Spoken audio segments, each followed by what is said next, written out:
Hey there, if you're scrolling through endless pictures of backyard kitchen setups and wondering whether dropping a few $1,000s on a massive island is really the right move for you, I get it.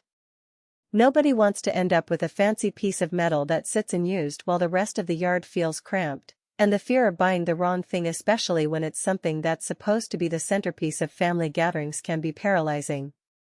So before you go any further, let's walk through what the Mont Alpi Premium Outdoor Kitchen Island actually offers once it's in your backyard and whether that aligns with your cooking style, your space, and your budget.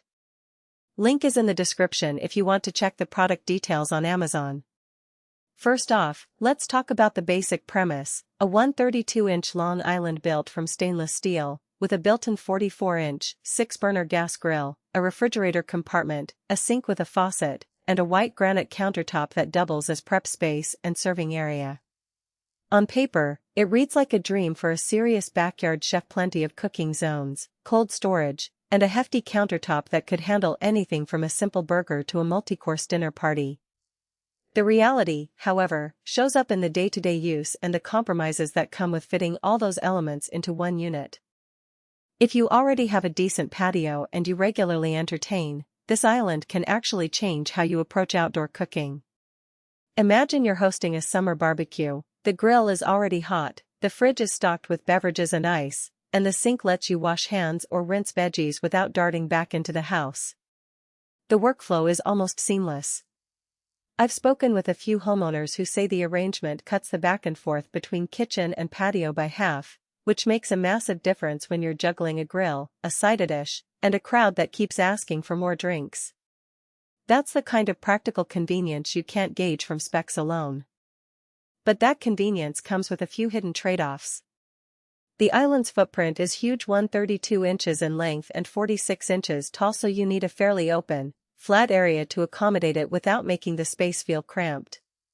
If your lot is more modest, or you already have a pergola, lounge furniture, or a fire pit, you'll have to do some careful planning or consider removing other elements to make room. Moreover, the stainless steel construction, while resistant to rust, does tend to collect fingerprints and splatter, especially on the grill hood and the beverage center. That means you'll spend a little time after each use wiping down surfaces if you want it to stay looking sleek. Now, let's dig into the grill itself, because that's the heart of the island for most people. The 6 burners are spread across a 44-inch cooking surface, and they're set up in a double-lined hood with a built-in temperature gauge. That gauge can be handy if you like to track internal grill temperature, but in practice it's a bit of a novelty. It's not calibrated to the precision of a commercial thermometer. Still, the ability to run multiple heat zones simultaneously is real value. You could sear a steak on high heat on one side, keep a pot of beans simmering on low flame on another, and have a medium heat zone for vegetables, all without moving pots around. For families who love to cook a variety of dishes at once, that flexibility can reduce overall cooking time and keep the food at the right temperature until it's ready to serve.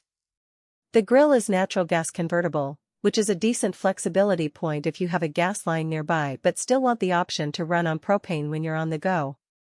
The package includes a propane hose and regulator, so you can plug it in right out of the box. But if you prefer to hook it up to your home's natural gas, you'll need to arrange for a professional conversion.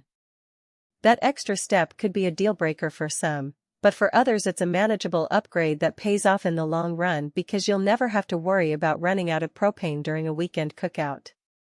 The refrigerator portion sits under the grill and is accessed via a small door. It's not a full-size fridge, but it's enough to hold a few bottles of wine, some craft beers, and a pack of cold cuts. The real benefit here is the convenience factor. You don't have to trek back to the house every time you need a cold drink. That said, the fridge's capacity is limited, so if you're hosting a larger crowd or you like to keep a stock of perishables, you'll still need a secondary storage solution. The fridge does run off the same power source as the grill, so you won't need a separate electrical hookup, which simplifies installation.